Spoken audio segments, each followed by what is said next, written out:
Marcus Chen had been planning this trip to London for 3 years. As a software engineer from Seattle, he rarely took vacations, but his sister's wedding in Paris gave him the perfect excuse to extend his European adventure. London was his final stop before heading home, and he was determined to see everything the city had to offer in just 4 days. The morning sun cast long shadows across the cobblestones as Marcus emerged from Westminster Station, his camera bag slung over his shoulder and a worn guidebook clutched in his hand. He had spent the previous evening in his cramped hotel room, circling attractions and planning his route with the precision of a military operation. Today's agenda was ambitious: Buckingham Palace, Westminster Abbey, the Tower of London, and, if time permitted, a quick stop at the London Eye. Marcus pulled out his phone to check the time. 8:30 in the morning meant he was right on schedule. The streets were already bustling with commuters rushing to work, their faces buried in newspapers or glued to their phones. Double-decker buses rumbled past, their red paint gleaming in the morning light, while black cabs weaved through traffic with practiced ease. As he walked toward Buckingham Palace, Marcus couldn't help but marvel at the city's blend of ancient and modern architecture. Glass skyscrapers towered over Victorian buildings, while centuries-old churches stood defiantly between modern shopping centers. Every corner seemed to hold a piece of history, and Marcus felt like a child in a candy store, his camera clicking constantly as he tried to capture every detail.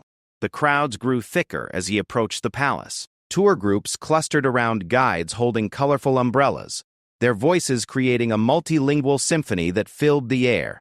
Street performers had already set up their acts, drawing small audiences with magic tricks and musical performances. Vendors sold souvenirs from mobile carts, their wares ranging from Union Jack keychains to miniature Big Ben replicas. Marcus had read about the changing of the guard ceremony during his research, but he hadn't realized just how popular it would be. Hundreds of people lined the palace gates, cameras ready, waiting for the famous spectacle to begin. He squeezed through the crowd, apologizing in his limited English as he tried to find a good vantage point. "Excuse me, sorry, just trying to get through," he mumbled repeatedly, his American accent drawing curious glances from nearby tourists. A family from Japan nodded politely and made room for him, and Marcus gave them a grateful smile before raising his camera to frame his first shot of the palace. The imposing facade of Buckingham Palace stretched before him, its cream-colored stone walls and ornate ironwork gates creating a picture-perfect scene. Marcus had seen countless photos of the building online, but standing there in person was entirely different. The scale was overwhelming, and he found himself struggling to capture the full grandeur in a single frame. As he adjusted his camera settings, Marcus noticed movement near the palace entrance. 2 guards in their iconic red tunics and towering bearskin hats were taking their positions. Their uniforms were immaculate, every button polished to a mirror shine, every crease pressed to perfection. The famous black bearskin hats added nearly a foot to their already impressive height, making them appear almost superhuman. Marcus raised his camera and began shooting, fascinated by the guards' stoic expressions and rigid posture. They stood perfectly still, their eyes fixed straight ahead, seemingly oblivious to the hundreds of tourists photographing their every move. It was like watching living statues, and Marcus found himself wondering how they maintained such perfect discipline. One guard in particular caught his attention. The man appeared to be in his late 20s, with sharp features visible beneath the shadow of his bearskin hat. His name tag read Thompson, and there was something about his bearing that suggested years of military training. His rifle was held at the perfect angle, his boots polished to an impossible shine, and his posture was so rigid it seemed carved from stone. Marcus clicked away, capturing dozens of shots from different angles. He moved closer to the fence, trying to get better compositions, when he noticed other tourists becoming bolder in their attempts to get memorable photos. A group of college students from Australia were making funny faces beside one guard, while a middle-aged woman from Germany was trying to get her husband to pose as if he were talking to another. The guards remained completely motionless through it all, their training evident in their ability to ignore the circus surrounding them. Marcus admired their professionalism, but he also felt a growing urge to test their limits. His competitive nature, which served him well in his coding career, began to take over. If everyone else was just taking regular tourist photos, What could he do to make his pictures truly memorable? He studied the scene more carefully, looking for creative angles and opportunities. The morning light was perfect, casting dramatic shadows across the palace courtyard. The crowd was thick enough to create interesting depth in his shots, and the guards themselves were like perfectly positioned models. Marcus noticed that one guard, Thompson, was stationed slightly apart from the others, near a section of the fence where the crowd was thinner. The positioning would make for a great close-up shot, and Marcus began making his way over, his camera ready. As he moved through the crowd, Marcus struck up conversations with other tourists. An elderly couple from Texas told him they had been waiting for over an hour to see the ceremony. A young backpacker from Sweden shared tips about the best viewing spots. Everyone seemed friendly and excited, united by their shared tourist experience. "First time in London?" asked a woman with a thick Scottish accent. She was probably in her 50s, with graying hair and kind eyes behind wire-rimmed glasses. "Yes, it's amazing," Marcus replied, gesturing toward the palace. "I can't believe I'm actually here. This place is incredible." It never gets old," she said with a smile. "I've lived in Edinburgh my whole life, but I still get excited when I come down to see the palace. There's something magical about it, isn't there?" Marcus nodded enthusiastically. "The history, the tradition, everything about it is just wow. And these guards, they're like something out of a movie." "Oh, they're real enough," the Scottish woman chuckled. "And they take their job very seriously. Beautiful photo opportunities, though." "Are you a professional photographer?" "Just a hobbyist," Marcus admitted, patting his camera bag. "Software engineer by day, photographer by weekend. This trip is giving me so many great shots." The conversation was interrupted by a commotion near the palace gates. The ceremony was about to begin, and the crowd pressed forward eagerly. Marcus thanked the Scottish woman and continued making his way toward his target position near guard Thompson. The atmosphere was electric with anticipation. Children sat on their parents' shoulders for better views, while teenagers live-streamed the event on their phones. Tour guides provided running commentary in multiple languages, their voices mixing with the excited chatter of hundreds of visitors.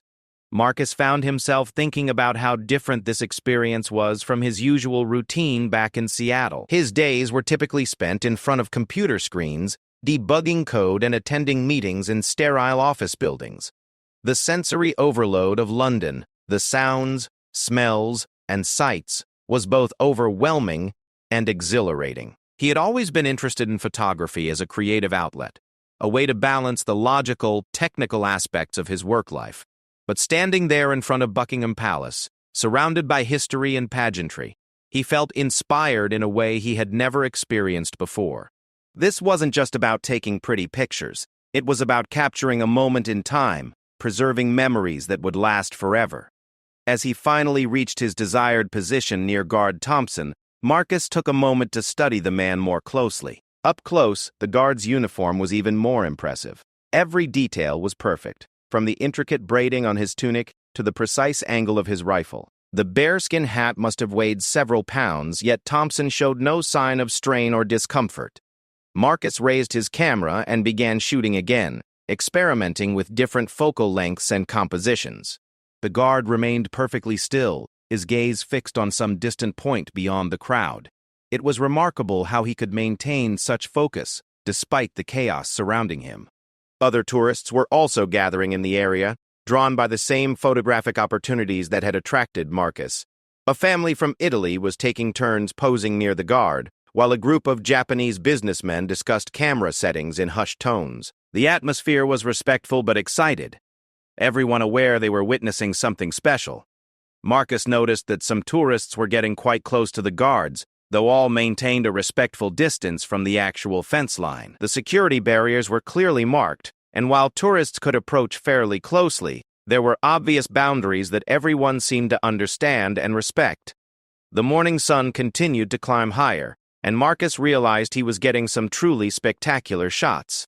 The lighting was perfect, the backgrounds were interesting, and the subjects were as photogenic as anyone could ask for. He felt confident that these photos would be among the best he had ever taken. As he continued shooting, Marcus became increasingly focused on his craft, adjusting settings and trying different angles with the intensity he usually reserved for solving complex coding problems.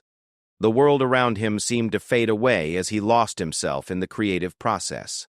The crowd continued to grow, and Marcus found himself being gently pushed closer to the barrier as more people tried to get better views. He didn't mind. The closer he got, the better his photos would be. He was dimly aware of other photographers around him, but his attention was completely absorbed by the challenge of capturing the perfect shot. Guard Thompson remained motionless throughout it all, a pillar of discipline in the midst of tourist chaos. Marcus found himself developing a grudging respect for the man's professionalism. It couldn't be easy standing perfectly still for hours while hundreds of strangers pointed cameras at you, but Thompson made it look effortless. The ceremony was about to begin, and the excitement in the air was palpable. This was the moment Marcus had been waiting for, the chance to capture something truly special. He checked his camera settings one last time, made sure his memory card had plenty of space, and prepared to document one of London's most famous traditions. What Marcus didn't realize was that his growing boldness and his photographer's desire for the perfect shot were about to lead him into a situation that would change his entire understanding of the Royal Guards and their role. The morning that had started so promisingly was about to take a very different turn, one that would teach him lessons about respect, tradition, and the serious business of protecting the royal family. The crowds pressed closer. The ceremony was about to begin, and Marcus Chen was exactly where he wanted to be, right in the middle of history in the making, camera ready, completely unaware of what was about to unfold. The sound of marching boots echoed across the palace courtyard as the changing of the guard ceremony officially began. Marcus held his camera steady, his finger poised over the shutter button as he watched the incoming guards march in perfect formation. Their synchronization was mesmerizing, every step taken in unison, every rifle held at precisely the same angle, every head turned at exactly the right moment.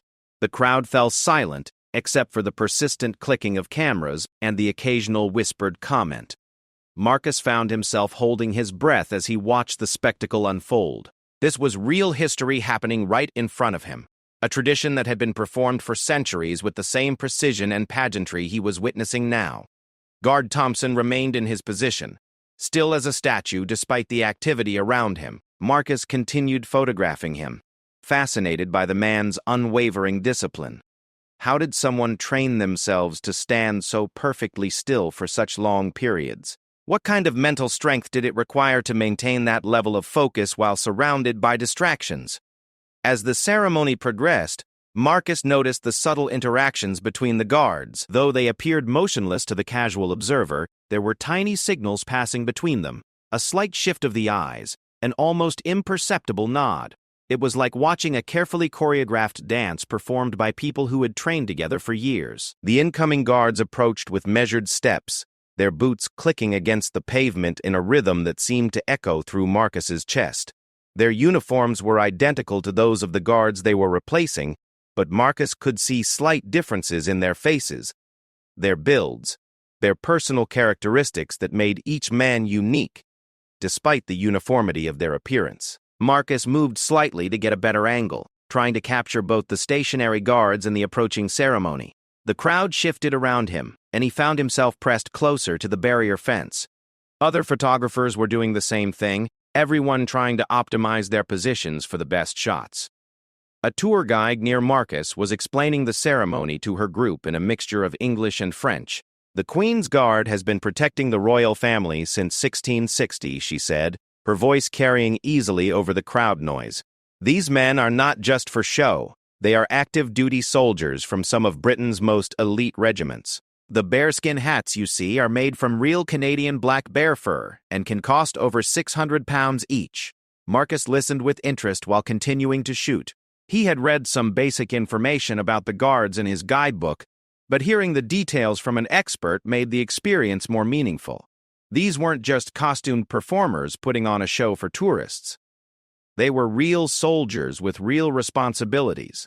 The formal inspection began, and Marcus watched in amazement as officers examined every detail of the guards' uniforms and equipment. Nothing was left to chance. Buttons were checked, rifles were inspected, boots were scrutinized. The level of attention to detail was extraordinary, and Marcus began to understand why the guards took their appearance and bearing so seriously. During the inspection, Marcus noticed that guard Thompson's eyes briefly flickered in his direction. It was just for a fraction of a second, but Marcus felt like the guard had somehow acknowledged his presence. The moment passed quickly, and Thompson's gaze returned to its fixed position, but Marcus felt a small thrill at the brief connection. Emboldened by this perceived interaction, Marcus began to move even closer to the fence. He wanted to capture the fine details of Thompson's uniform, the texture of the bearskin hat, the polished brass buttons. His photographer's eye was seeing possibilities for truly spectacular close-up shots that would be impossible from further back in the crowd. The ceremony continued with military precision, each movement calculated and rehearsed.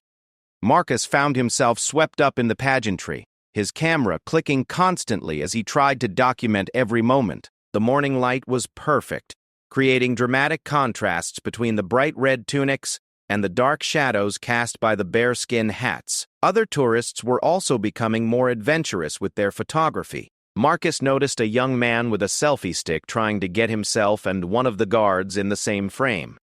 A group of teenagers was attempting to coordinate a group photo with the palace in the background. Even some of the adults were getting creative, with one woman trying to photograph her handbag next to a guard's boot for scale.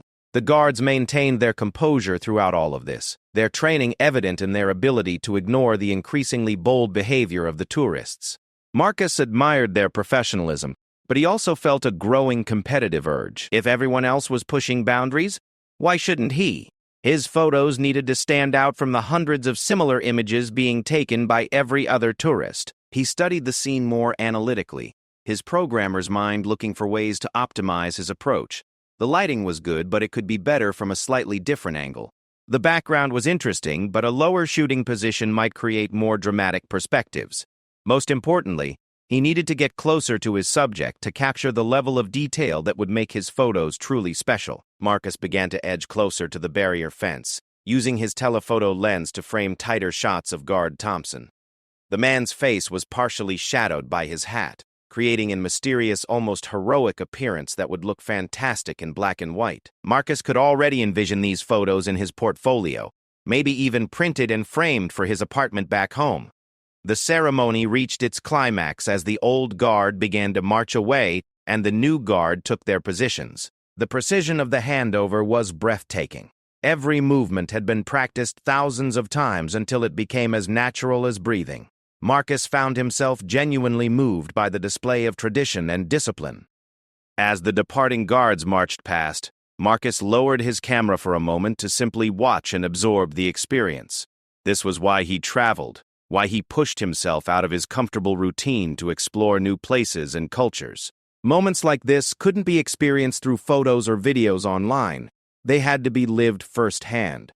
But the photographer in him couldn't resist for long. As soon as the departing guards had passed, Marcus raised his camera again and focused on guard Thompson, who was now settled into what would likely be his position for the next several hours. The man's dedication was remarkable.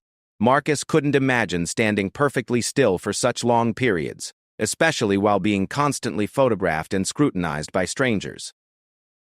The crowd began to thin slightly as some tourists moved on to other attractions, but plenty of people remained to continue photographing the guards and exploring the palace area. Marcus found himself with a bit more room to maneuver, and he took advantage of the space to try some different shooting positions. He crouched down low to shoot upward, creating a more imposing perspective that emphasized the guard's height and authority.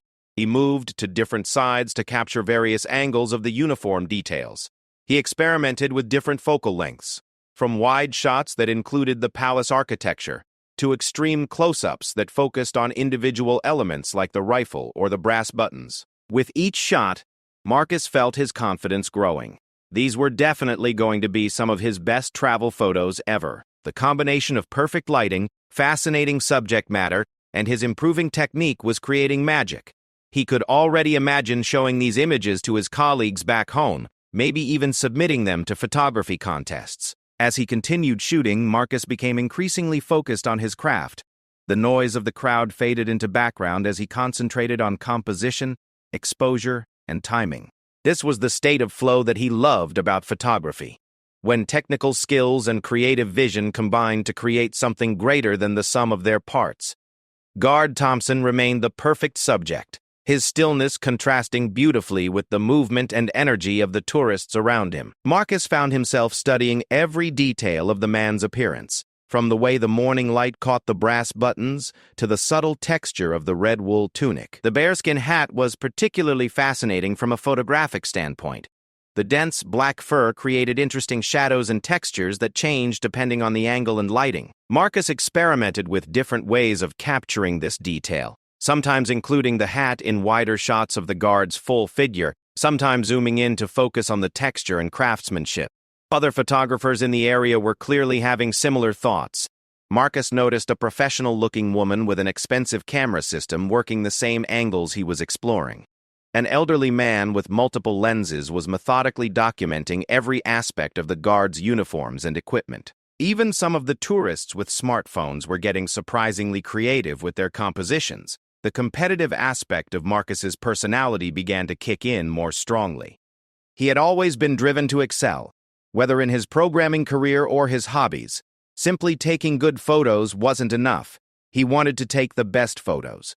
He wanted shots that no one else was getting. Images that would truly stand out from the thousands of similar pictures being taken every day at this location. Marcus began to push the boundaries of his position more aggressively. He moved closer to the fence line, finding gaps between other tourists where he could get cleaner shots without people in the background. He tried shooting through the fence rails to get different framing options. He even considered asking other tourists to move so he could access better positions. The guards continued to maintain their perfect discipline throughout all of this activity. Marcus was impressed by their ability to completely ignore the growing boldness of the photographers around them. It was like they existed in a different world, one where tourists and cameras simply didn't register on their consciousness. As the morning progressed, Marcus noticed that the guard's stillness wasn't quite as absolute as it had first appeared. There were tiny, almost imperceptible movements, a slight shift of weight from one foot to the other, a momentary blink, a barely noticeable adjustment of grip on their rifles. These micro-movements were so subtle that most tourists probably never noticed them, but Marcus's photographer's eye was trained to catch such details. He began trying to capture these moments of almost movement, the tiny human elements that broke through the facade of perfect discipline. It was challenging photography, requiring patience and careful timing, but Marcus felt like he was documenting something that other photographers were missing. The sun continued to climb higher in the sky, and the quality of light began to change. The dramatic shadows of early morning were giving way to the more even illumination of mid-morning.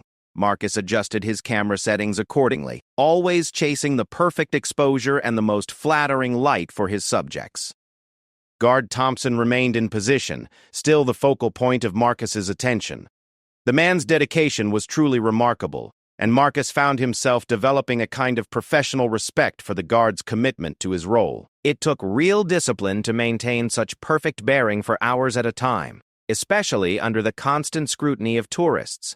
As Marcus continued shooting, he began to feel like he was really understanding his subject, not just as a photographic opportunity, but as a person doing a demanding job with extraordinary professionalism. This human element was what would elevate his photos from simple tourist snapshots to something more meaningful and impactful. The morning was turning out even better than Marcus had hoped. His photos were coming out beautifully. The ceremony had been spectacular, and he was getting a genuine appreciation for British military tradition. He felt like he was really connecting with the culture and history of London in a way that would have been impossible if he had just rushed through as a typical tourist. But Marcus's growing confidence and his photographer's desire for ever better shots were about to lead him into territory he hadn't anticipated. The boundaries he had been gradually pushing were about to become much more significant, and his respectful distance from the guards was about to disappear entirely. Marcus had been photographing for nearly 2 hours when he noticed something that made his photographer's heart race with excitement. A small gap in the security barrier, probably only 18 inches wide, had opened up near where Guard Thompson was stationed. A section of the portable fencing had been moved slightly during the ceremony, creating an opportunity that Marcus had never seen in any of the tourist photos online. The gap wasn't obvious to most observers. It was partially hidden by a decorative post and would require someone to position themselves at exactly the right angle to even notice it. But for Marcus, With his photographer's eye for detail and his growing obsession with getting the perfect shot, it might as well have been illuminated with neon signs. From this position, Marcus realized he could get incredibly close to guard Thompson, closer than any tourist was normally allowed.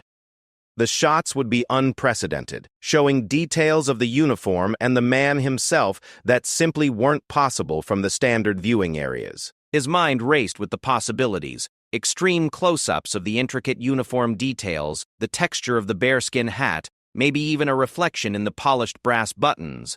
Marcus glanced around to see if anyone else had noticed the gap. The other photographers seemed focused on their standard positions, and the remaining tourists were spread out across the normal viewing areas. Security personnel were present, but appeared to be concentrating on the larger crowd management rather than monitoring every inch of the barrier.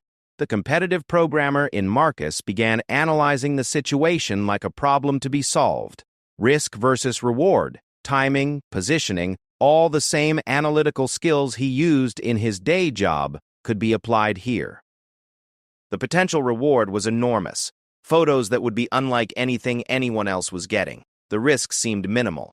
He wasn't planning to do anything disruptive, just take some pictures from a slightly different angle. Marcus checked his camera settings and made sure he had plenty of battery life remaining.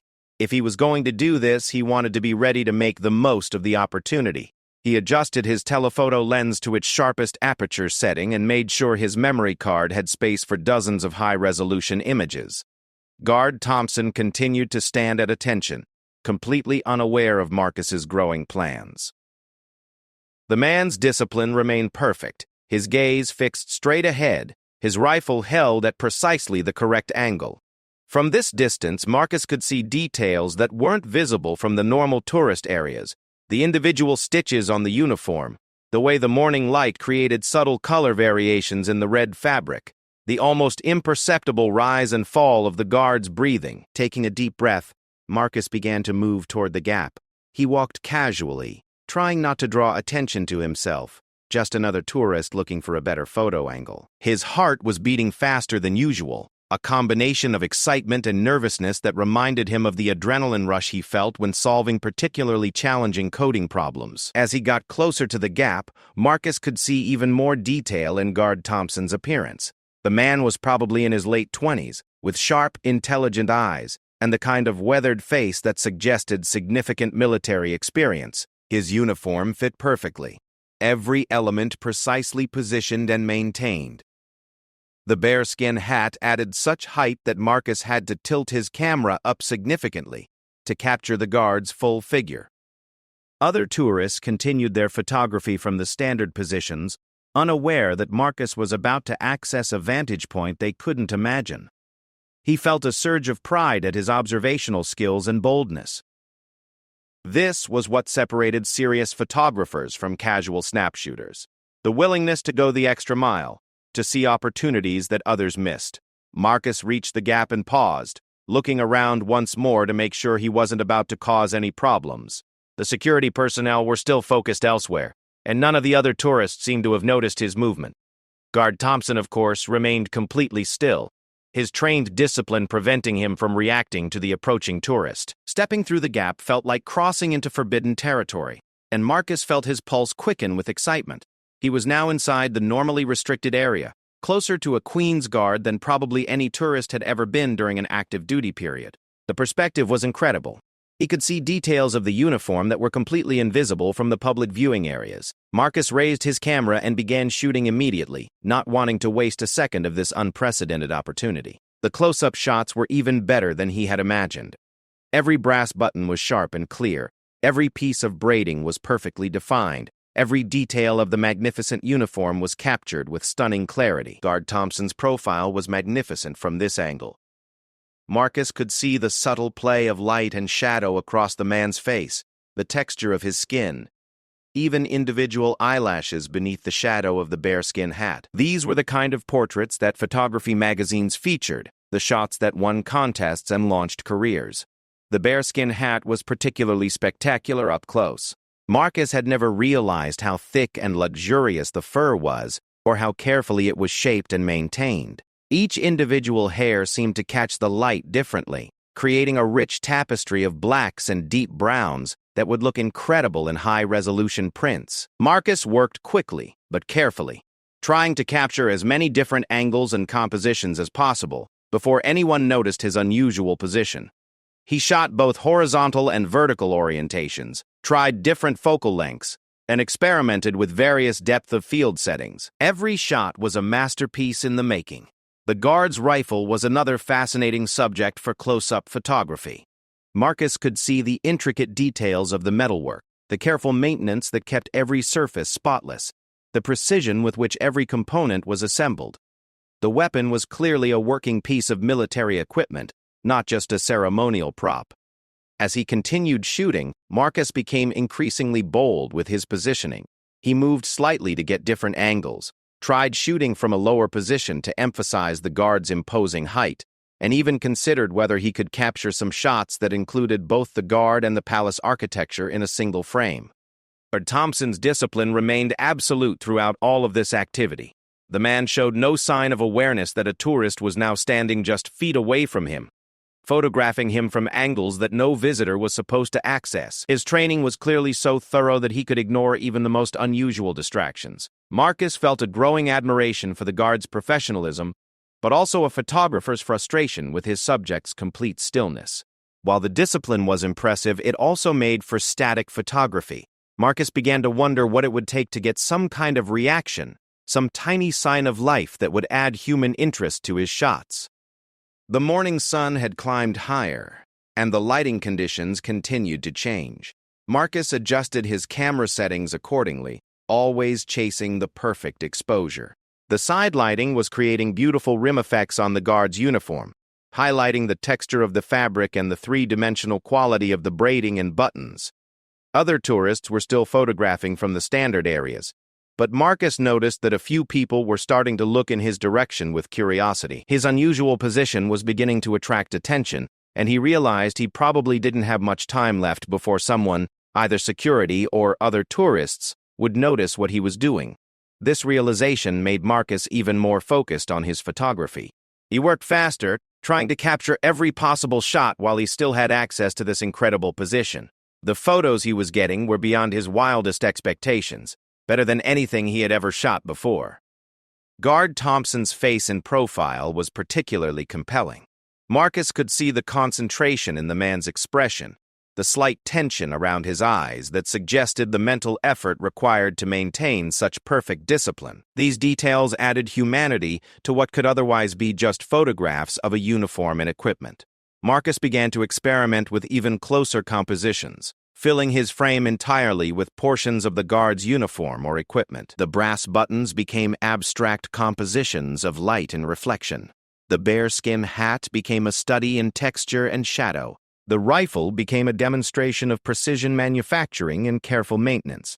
The photographer in Marcus was completely absorbed in his work, but a small voice in the back of his mind was beginning to suggest that he might be pushing boundaries further than was wise. He was now clearly inside an area where tourists weren't supposed to be, and his activities were becoming more noticeable to other observers. But the shots he was getting were so extraordinary that Marcus found it easy to ignore his concerns. This was the kind of opportunity that came along once in a lifetime, the chance to document something truly special from a perspective that no one else had ever achieved. How could he possibly walk away from that? As he continued shooting, Marcus began to feel like he was really connecting with his subject on an artistic level. Guard Thompson wasn't just a tourist attraction or a photographic opportunity. He was a dedicated professional doing an important job with incredible skill and discipline. Marcus felt like his photographs were capturing something essential about the man's character and commitment. The close proximity also gave Marcus a new appreciation for the physical demands of the guard's role. Standing perfectly still for hours at a time, wearing a heavy uniform and equipment, maintaining perfect posture and bearing, it was much more challenging than it appeared from a distance. The guard was an athlete as much as a soldier. Marcus noticed small details that would never be visible from the tourist areas. The slight indentations in the guard's shoulders where the uniform straps rested. The careful way his fingers were positioned on his rifle. The almost imperceptible movements of his eyes as he maintained awareness of his surroundings while appearing to look straight ahead. These human details were what would make Marcus's photographs truly special. They showed the person behind the uniform, the individual who chose to dedicate himself to this demanding role. Marcus felt like he was creating art, not just taking tourist snapshots. The morning was turning out to be even more successful than Marcus had dared to hope. His bold decision to find and exploit the gap in the security barrier was paying off with incredible photographs that would be the highlight of his entire European trip. He could already imagine the reactions of his friends and colleagues when they saw these unprecedented images, but Marcus's photographer's ambition was about to lead him into even more dangerous territory. The incredible access he had gained was intoxicating, and the success of his current shots was making him consider even bolder possibilities. The gap in the barrier had been just the beginning, and Marcus was starting to think about what other boundaries he might be able to cross in pursuit of the perfect photograph. As he prepared for what he thought would be his final series of shots from this position, Marcus had no idea that his morning of triumph was about to become something very different. The boundaries he had been pushing were about to push back, and Guard Thompson's perfect discipline was about to be tested in ways that neither man could have anticipated. Marcus was in the middle of capturing what he thought might be his best shot yet, an extreme close-up of the intricate braiding on Guard Thompson's uniform, when disaster struck. As he leaned in to get the perfect angle, trying to frame the shot just right, his camera strap caught on his jacket zipper. The sudden tug threw him off balance, and Marcus instinctively reached out to steady himself. His hand landed squarely on Guard Thompson's upper arm. For a moment, time seemed to freeze. Marcus felt the solid muscle beneath the thick red wool of the guard's tunic, the warmth of another human being beneath all that ceremony and tradition. Guard Thompson's body was as solid and immovable as a statue, but Marcus could feel the man's pulse through the fabric, the undeniable proof that this was a real person, not just a tourist attraction. The contact lasted less than a second, but in that instant, Marcus saw something shift in Guard Thompson's eyes. The perfect discipline wavered just slightly, and Marcus caught a glimpse of the man behind the uniform, surprised, alert, and decidedly not pleased with this unexpected physical contact. Marcus jerked his hand back as if he had touched a hot stove, his face flushing with embarrassment and sudden fear. "Oh God, I'm sorry. I'm so sorry," he stammered, backing away from the guard while still holding his camera. "I lost my balance. I didn't mean to." But Guard Thompson had already begun to move. The statue-like stillness that had defined him for hours vanished in an instant, replaced by the fluid, purposeful movements of a trained soldier responding to a potential threat. His head turned toward Marcus with mechanical precision. His eyes locked onto the tourist's face with an intensity that made Marcus's blood run cold. "Sir," Guard Thompson said, his voice carrying the authority of someone accustomed to being obeyed without question. "Step back immediately." The command was delivered in a tone that brooked no argument, and Marcus found himself obeying automatically, stumbling backwards several steps while trying to process what was happening. The guard's voice was deeper than Marcus had expected, with a crisp British accent that somehow made the situation feel even more serious.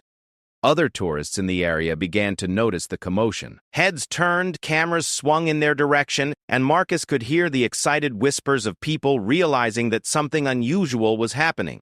The respectful distance that everyone had maintained around the guards suddenly felt less like politeness and more like wisdom. "I'm sorry," Marcus repeated, his voice shaking slightly. "I really didn't mean to touch you. I just lost my balance and—" "Sir," Thompson interrupted, his gaze never leaving Marcus's face. "You are in a restricted area. How did you gain access to this position?" Marcus looked around and realized with growing horror that he was indeed clearly inside what was obviously a secure zone. From his current position, the gap in the barrier that had seemed so innocent a few minutes ago now looked like a serious security breach. Other tourists were staring at him from behind the proper barriers, and Marcus could see security personnel beginning to move in his direction. "There was a gap in the fence," Marcus said weakly, gesturing toward the opening he had used. "I thought it was okay to take some photos from here. I'm just a tourist. I don't speak English very well. I didn't realize." Even as he said it, Marcus knew how pathetic his excuse sounded. His English was perfectly clear, and ignorance of the rules wasn't going to save him from whatever consequences he was about to face. Guard Thompson's expression remained professionally neutral, but Marcus could see the calculation happening behind the man's eyes. The guard was assessing the situation, determining threat levels, following protocols that Marcus couldn't begin to understand. "Remain where you are," Thompson commanded, his voice carrying easily across the courtyard despite not being raised. "Do not move. Do not take any photographs."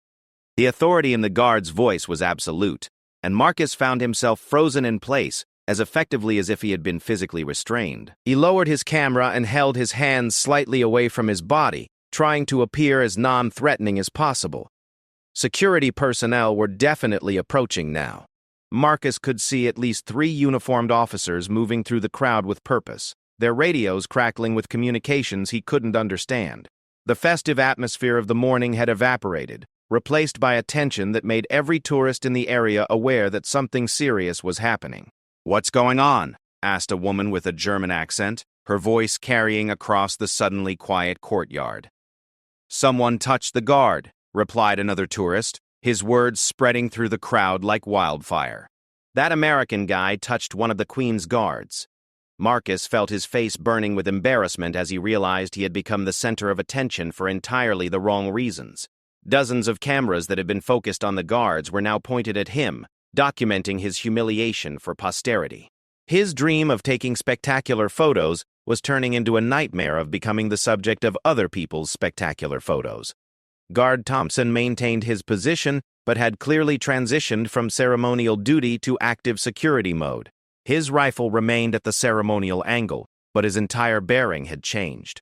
The man who had stood motionless for hours was now alert and ready for action, his trained military instincts fully engaged. "Sir," one of the approaching security officers called out, his British accent even more pronounced than Thompson's. "Please remain calm and follow our instructions. We're going to sort this out quickly and efficiently." Marcus nodded frantically, desperate to cooperate and somehow minimize the consequences of his mistake. "Yes, of course. I'll do whatever you need me to do. I really didn't mean any harm. I was just trying to take some photos and I lost my balance." The lead security officer was a middle-aged man with graying hair and the kind of calm professionalism that suggested years of dealing with tourist incidents.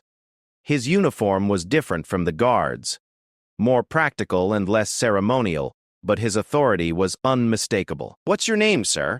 the officer asked as he approached, his tone polite but firm.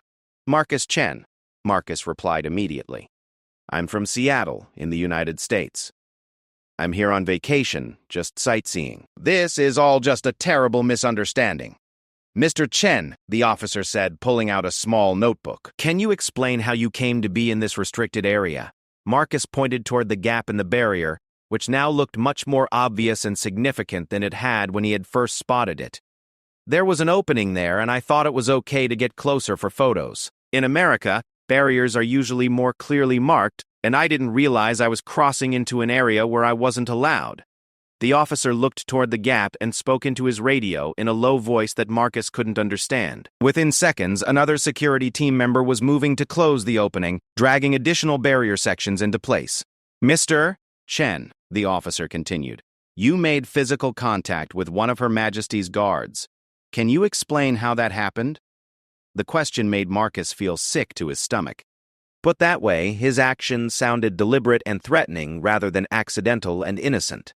"My camera strap got caught on my jacket and I lost my balance," he explained desperately. "I reached out to steady myself without thinking, and I accidentally touched his arm. It was completely unintentional." Guard Thompson had remained silent during this exchange, but Marcus could feel the man's eyes on him constantly. The guard's discipline had reasserted itself, but there was an alertness there that hadn't been present during the ceremonial duties. Marcus had fundamentally changed the nature of the guard's morning, and not in a good way.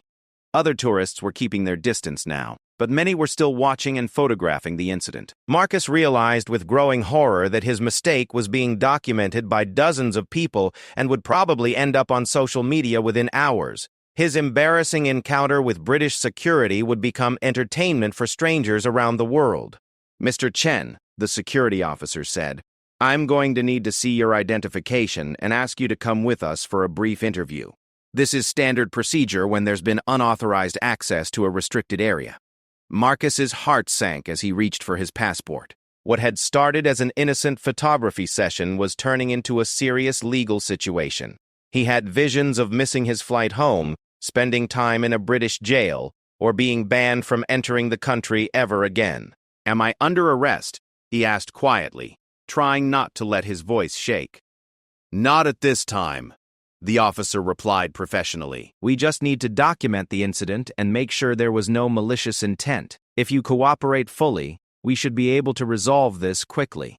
Marcus nodded eagerly. "I'll cooperate completely. I really am just a tourist who made a mistake. I have my hotel information, my flight details, everything you need to verify that I'm just here on vacation."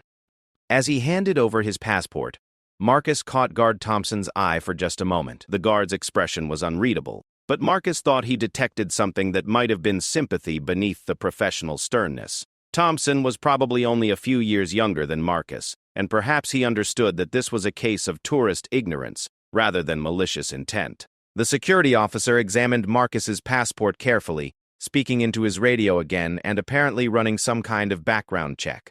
Marcus stood quietly, trying to look as harmless and cooperative as possible, while dozens of strangers continued to photograph his humiliation. "Mr. Chen," the officer said finally, "we're going to escort you to our office for a brief interview. You're not under arrest, but we need to document this incident officially. Please follow Officer Williams here, and bring your camera and any other belongings with you." A younger security officer approached and gestured for Marcus to follow him. As they began walking away from the crowd, Marcus turned back one last time to look at Guard Thompson. The man had already returned to his ceremonial position, standing perfectly still as if nothing had happened. But Marcus knew that both of their mornings had been permanently altered by those few seconds of contact. The crowd began to disperse as the excitement died down, tourists returning to their normal photography and sightseeing activities. But Marcus could hear fragments of conversation about the incident, discussions in multiple languages about the American tourist who had touched a Queen's Guard. As he walked toward whatever consequences awaited him, Marcus realized that his quest for the perfect photograph had led him into a situation he couldn't have imagined. His innocent desire to capture something special had crossed boundaries he didn't know existed, and now he was about to learn just how seriously the British took the protection of their royal traditions. The morning that had started with such promise and excitement had taken a dramatic turn, and Marcus was beginning to understand that some boundaries existed for very good reasons. His education in British culture was about to continue in ways he had never expected, and the lessons would be ones he would never forget. The security office was located in a nondescript building adjacent to the palace grounds, its interior far more modern and efficient than Marcus had expected. Officer Williams led him through a series of corridors lined with monitors showing surveillance feeds from around Buckingham Palace. Marcus realized with a sinking feeling that his entire morning had probably been captured on video from multiple angles. "Please have a seat." "Mr. Chen," Officer Williams said, gesturing to a simple chair across from a metal desk. The room was small and windowless, with the kind of institutional lighting that made everything look slightly unreal. "Inspector Bradley will be with you shortly to conduct the interview." Marcus sat down heavily, his camera bag still slung over his shoulder like evidence of his crimes. The adrenaline that had carried him through the immediate aftermath of the incident was beginning to wear off, replaced by a growing sense of dread about what was going to happen next. The door opened after a few minutes, and Inspector Bradley entered. He was an older man, probably in his 50s, with the kind of calm authority that suggested decades of dealing with security incidents. His uniform was more formal than the other officers Marcus had encountered, with additional insignia that spoke of senior rank and responsibility.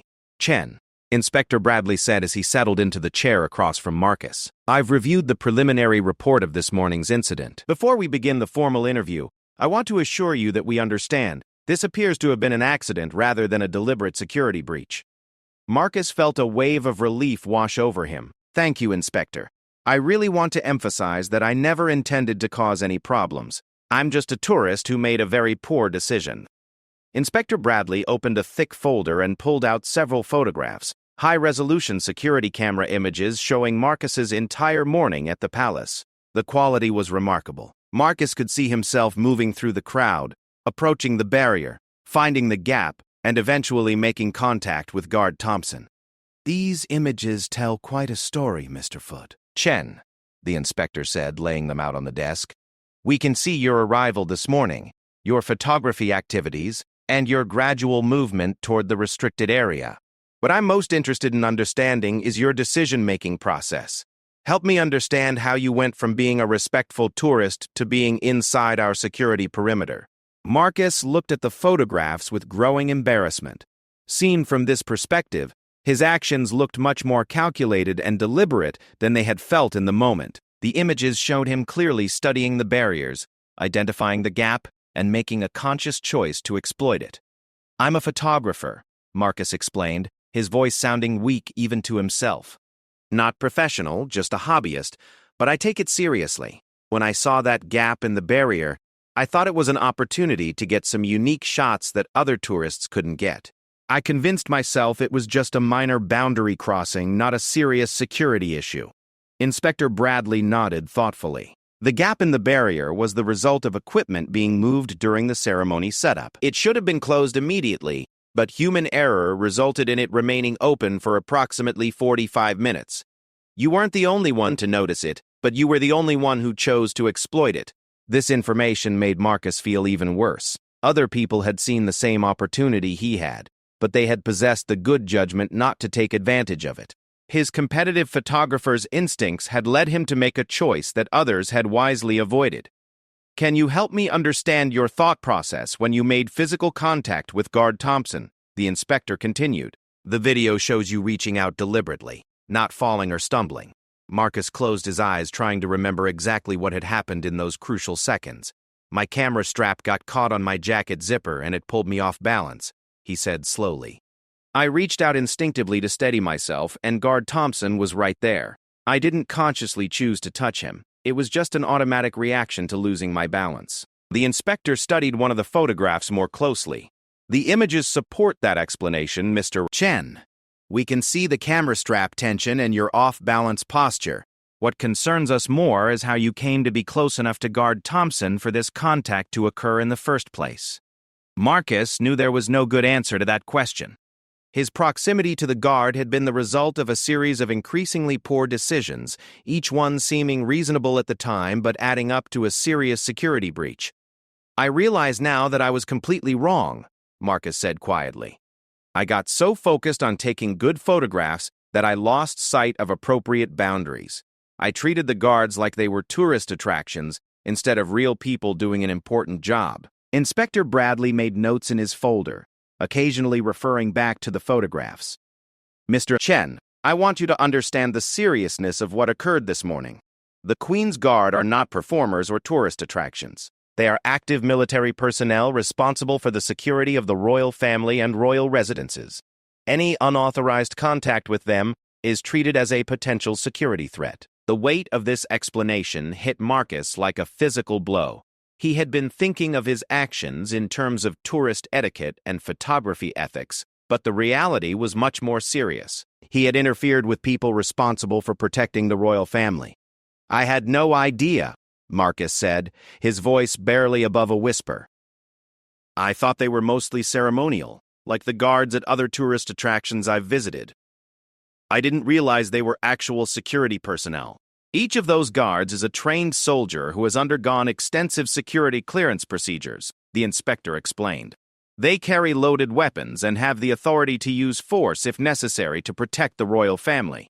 When you made unauthorized contact with Guard Thompson, you potentially compromised his ability to perform his security duties." Marcus felt sick to his stomach as the full implications of his actions became clear. His quest for better photographs had potentially put people at risk, including the royal family themselves. The magnitude of his mistake was far beyond anything he had imagined. "What happens now?" Marcus asked, dreading the answer. Inspector Bradley consulted his notes again. "Given that this appears to have been the result of poor judgment rather than malicious intent, and considering your cooperation with our investigation, we're prepared to handle this as an administrative matter rather than a criminal case." Marcus felt another wave of relief, though he sensed there were still consequences coming. "However," the inspector continued, "there will be several requirements you must meet. First, You will be banned from all royal residences and properties for the remainder of your stay in the United Kingdom. Second, your visit details will be flagged in our system, which may affect any future visa applications or entries to the UK. Third, you will be required to delete all photographs taken from the unauthorized area this morning. The last requirement hit Marcus particularly hard. Those photographs had been the best he had ever taken, the highlight of his entire trip, but he knew he had no choice but to comply. "I understand," Marcus said, pulling out his camera. "I'll delete them right now." Inspector Bradley watched as Marcus scrolled through his morning's work, deleting image after image of the incredible shots he had captured from his unauthorized position. Each deletion felt like losing a piece of art, but Marcus knew he deserved this consequence for his poor judgment. "There is one more thing, Mr. Chen," the inspector said as Marcus finished deleting the photos. "Guard Thompson has requested to speak with you briefly before you're released. This is somewhat unusual, but given the circumstances of your contact, I'm going to allow it." Marcus was surprised by this development. "He wants to talk to me? Is that normal?" "Nothing about this situation has been normal, Mr. Chen," the inspector replied with what might have been a slight smile.